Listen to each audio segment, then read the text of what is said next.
साल 2025 पंजाब जो अपनी हरी भरी जमीन और अनाजों के उत्पादन के लिए पूरी दुनिया में जाना जाता है, वो एक बार फिर बाढ़ की तबाही से जूझ रहा है।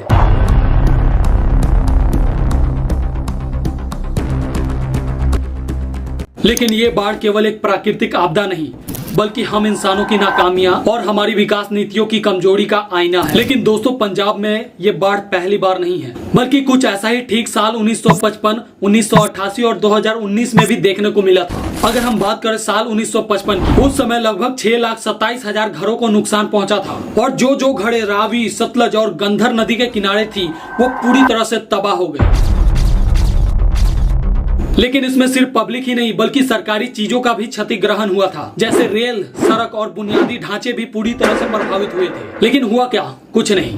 फिर आता है साल 1988, जिसमें 22 से 26 सितंबर के बीच बारिश इतनी ज्यादा हुई कि इस बारिश से सारी की सारी नदियां भर गई और डैम में पानी उफान मारने लगा, जिस वजह से डैम के पानी को रिलीज करना पड़ा और वो पानी बहुत ही खतरनाक रूप लेकर पूरी पंजाब में फैल गई।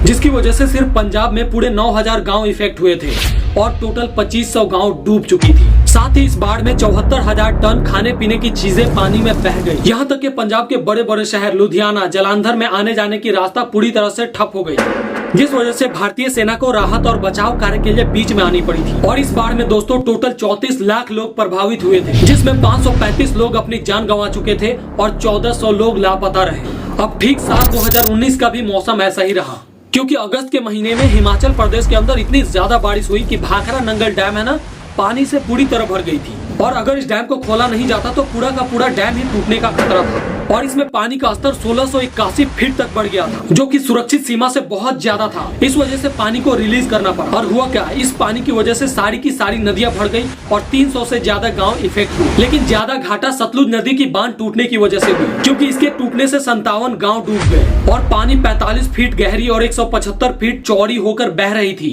जिस कारण 14,000 कच्चे पक्के मकान टूटे और 1,72,000 एकड़ की फसल बर्बाद हो गई, जिससे सिर्फ साल 2019 में ही पंजाब को 2,000 करोड़ का नुकसान उठाना पड़ा।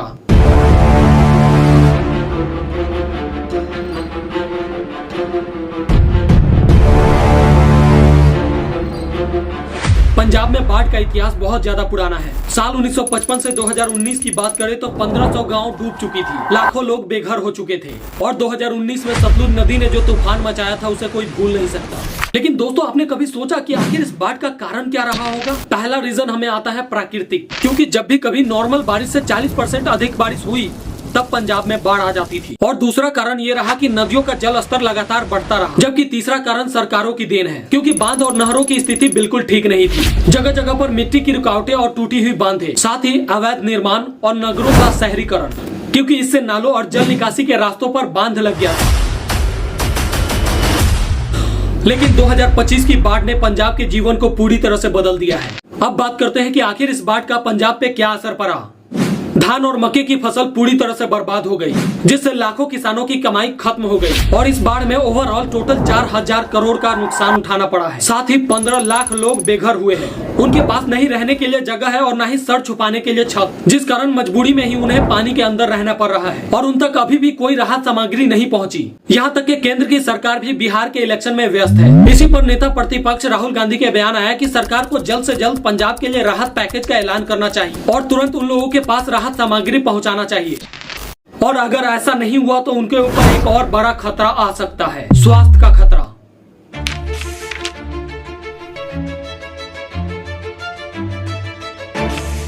क्योंकि कच्चे पानी से डेंगू और हैजा जैसे बीमारी फैलने का बहुत बड़ा खतरा है, जो डायरेक्टली पंजाब के लोगों को बीमार कर सकती है।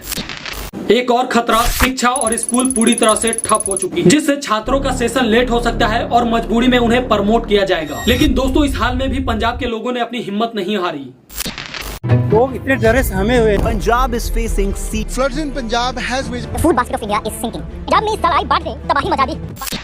एक्सपर्ट्स का मानना है कि अगर समय रहते टेक्नोलॉजी का यूज किया जाता तो शायद इस विनाश को टाला जा सकता था, क्योंकि हमारे पास एडवांस सैटेलाइट और रडार है जिससे हम मौसम के बदलाव का पता लगा सकते थे। साथ ही नदियों के किनारे पूरी तरह से अवैध निर्माण को बैन कर देना चाहिए था, जिसके बाद बांधों की मरम्मत और नहरों की सफाई की जांच हर साल होनी चाहिए थी। लेकिन सरकार इस चीज को अवॉइड करती है और बाद में हमें साल 2025 का ये भयानक मंजर देखने को मिलता है।